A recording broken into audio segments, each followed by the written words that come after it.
हम जब भारतीय जनता पार्टी में आए थे तो बहुत जोर से दावा किया जाता था कि कांग्रेस पार्टी तो परिवार की पार्टी है और हमारे यहां ऐसा सिस्टम है कि चाय बेचने वाला भी प्रधानमंत्री बन जाता है और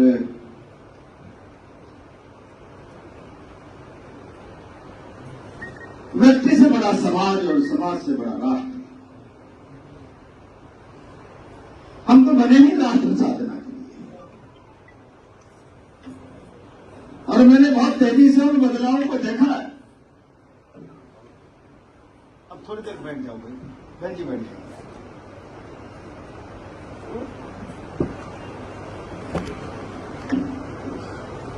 मैंने तेजी से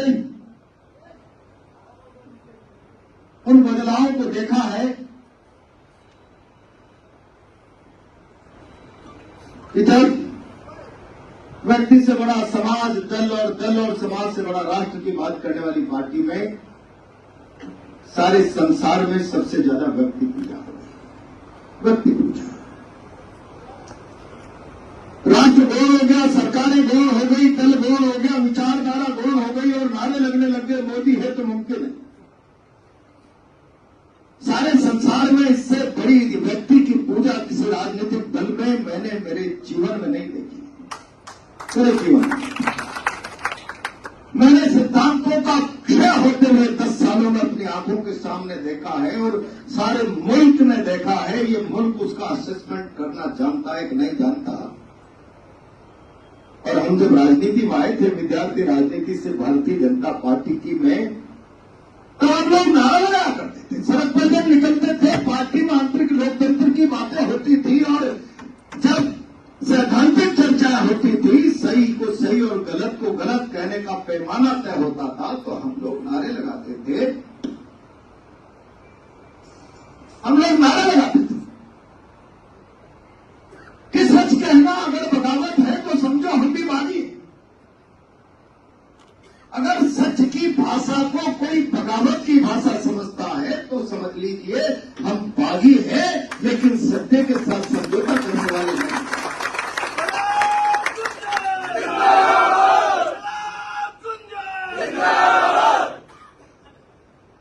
अरे वो सच का और उस सत्य की परिभाषा बदल गई है। सत्यम गुरियात प्रियम गुरियात, न गुरियात अप्रियम सत्यम। सत्य वो बोलो जो मोदी जी के कानों को भावे, वो सत्य मत बोलो जो मोदी जी के कानों को खावे। अगर इस प्रकार का सच बोलने का साहस प्रहलाद गुंजन तुमने किया तो फिर भारतीय जनता पार्टी से बाहर का रास्ता अपने लिए तय कर लो। मैं आत्मसम्मान से समझौता नहीं कर सकता था।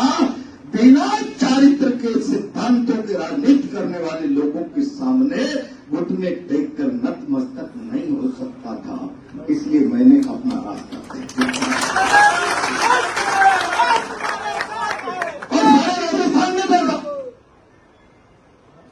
मैं कोई नई बात नहीं कर रहा हूं। मैंने रास्ता बदलते समय भी सारे राजस्थान के सामने सार्वजनिक रूप से कहा, मैं उस समय अपना रास्ता बदल रहा हूं जब लोग कांग्रेस और अन्य पार्टियां छोड़ के भारतीय जनता पार्टी की तरफ भाग रहे हैं और मैं भारतीय जनता पार्टी की सिद्धांत विहीन राजनीति को ठोकर मारकर मैं कांग्रेस में आ रहा हूं। और ये दृश्य वैसा है, नदी की धारा में मुर्दा मछलियां बहती है, नदी की धारा के विपरीत जिंदा मछलियां।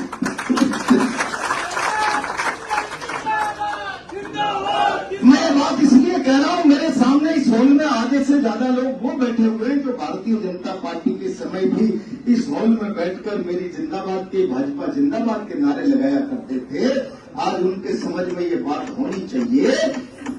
मैं अभी कल परसों संविधान सभा की कार्रवाई कर रहा था, संविधान सभा, और संविधान सभा की पहली बैठक के अंदर संविधान सभा के सभापति सिद्धारमैया आचार्य कृपलानी उन्हें कुर्सी पर ले जाते और पहला भाषण करते हैं संविधान निर्माण की सभा का। तब वो एक लाइन में उनका भाव प्रकट होता है कि ये संविधान सभा एक ऐसा, ये संविधान सभा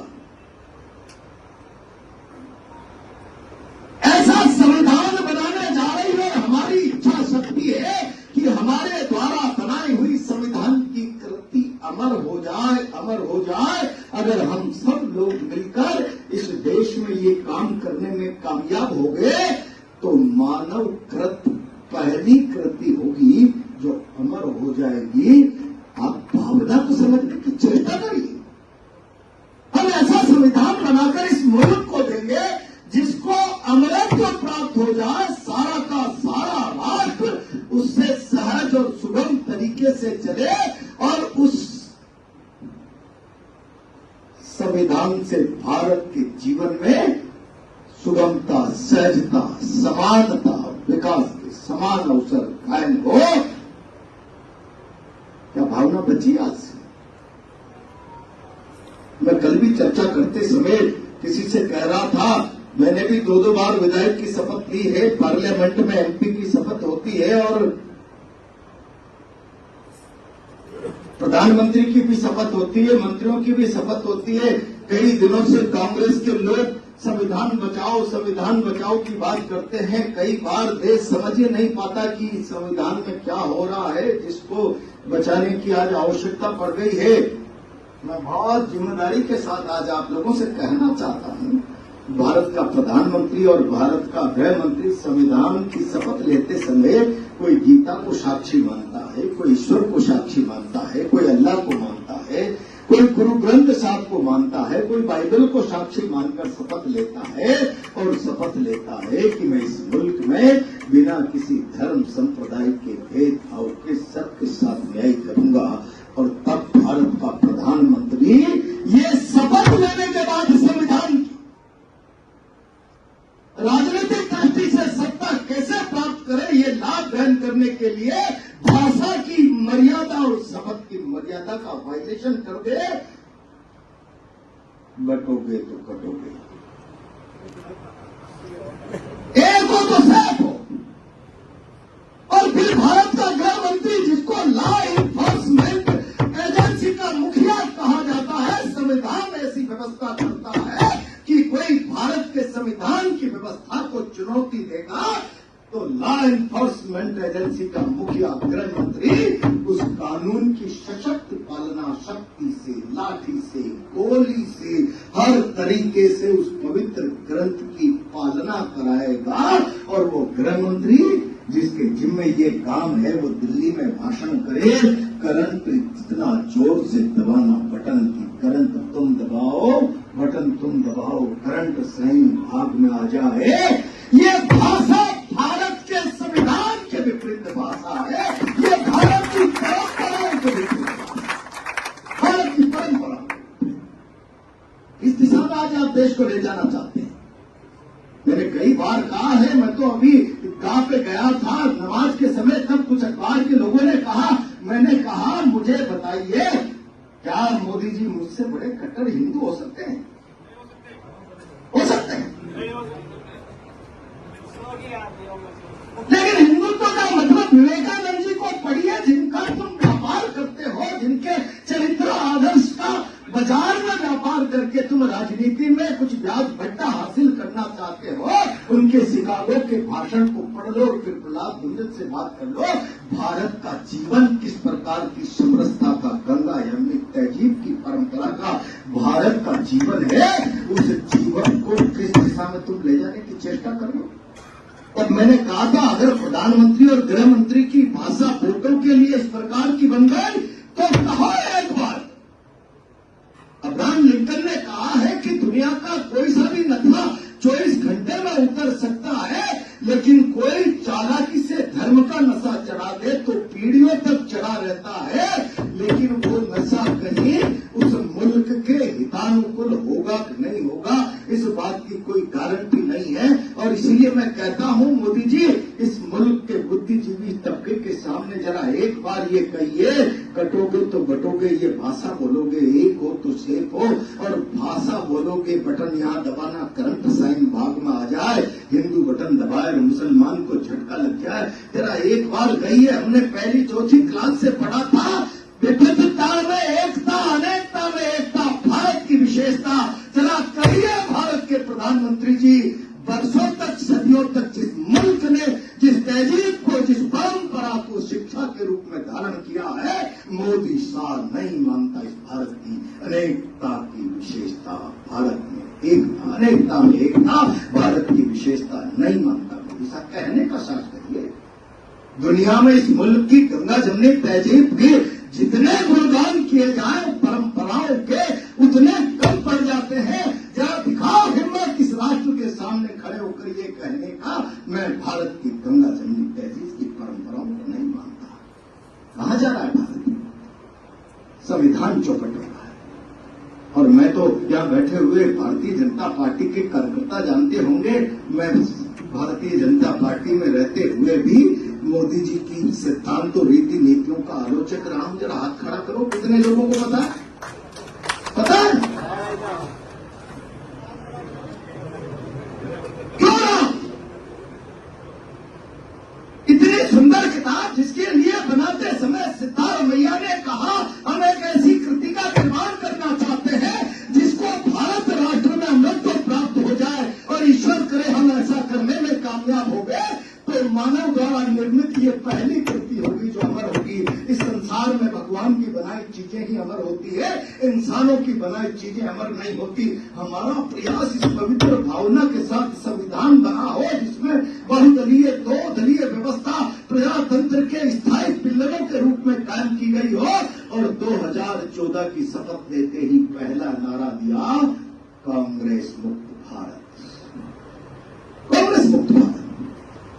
और तभी मुझे लग गया, अब ये भारत के संविधान को खतरा है। दो दलीय व्यवस्था अगर संविधान में कायम नहीं रहेगी तो देश का प्रजातंत्र अस्थिर हो जाएगा, और ये प्रजातंत्र की अस्थिरता के संकेत मनोभाव को शब्दों के रूप में मोदी शाह ने प्रकट करके देश के सामने दे दिया।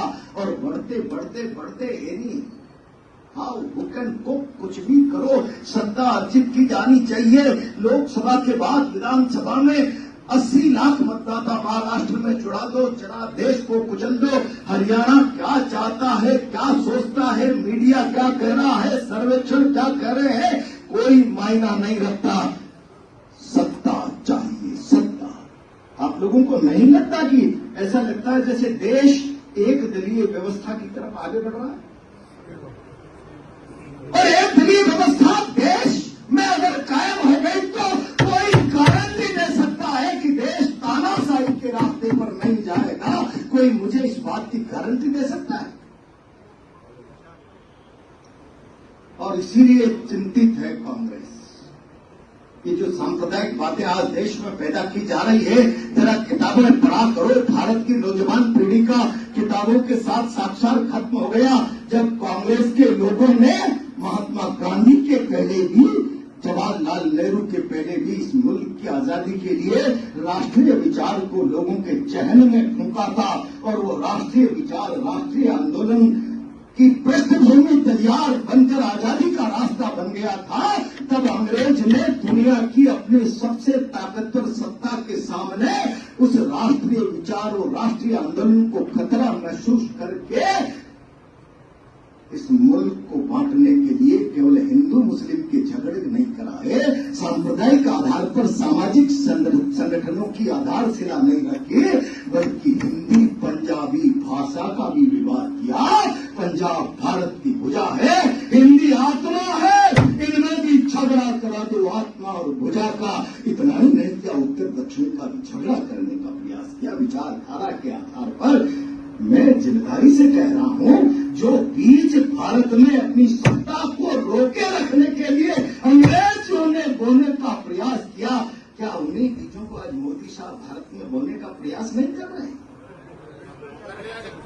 और इसीलिए कार्यकर्ता बंधुओं, तुम समझो न समझो, चुनाव खतरे में है। कांग्रेस क्यों कह रही है भारत राष्ट्र की परंपराओं का समूल नाश हो रहा है। इतनी सुंदर कृति जिसे अमरत्व की धारणा लेकर संविधान निर्मात्री सभा ने बनाई हो और जिसके पहले पन्ने पर लिखा है by the people for the people of the people, जनता के द्वारा जनता के लिए जनता का शासन। कहाँ है जनता का शासन?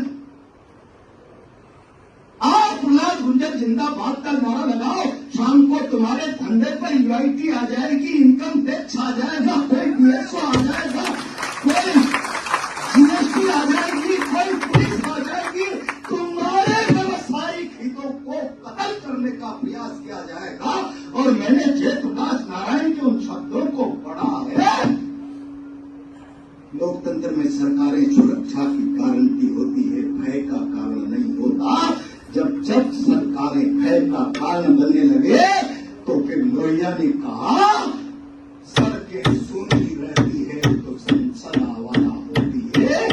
आज सड़कों के विरोध का मुंह कानून की जंजीरों, शासन की ताकत के भय से बंद करा के संसद आवारगी के रास्ते पर जा रही है। संसद आवारगी के रास्ते पर जा रही है। ये भारत के लिए चुनौती है।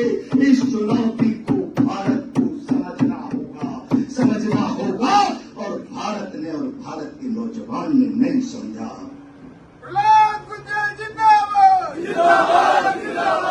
मित्रों, नहीं समझा तो संविधान निर्मात्री सभा का अपमान कर बैठेंगे। उनके उस भाव का कि हमें एक ऐसी कृति निर्माण कर रहे हैं जो सदियों तक भारत में अमृत प्राप्त कर ले। जिम्मेदार होंगे उस विचार के खून के हम सब लोग, गुनाहगार होंगे हम सब लोग, और इसलिए गुनाहगार न बने। उठाओ मसाल और आओ सड़क पर की संसद की आवाज़ पर अंकुश लगे। जरा 31 तारीख को इसका सांकेतिक प्रदर्शन है। एक एक व्यक्ति से अपेक्षा करूंगा 10-10 की संख्या साथ लेकर आए। जरा अंतरात्मा में मेरी बात बनी है तो आप खड़ा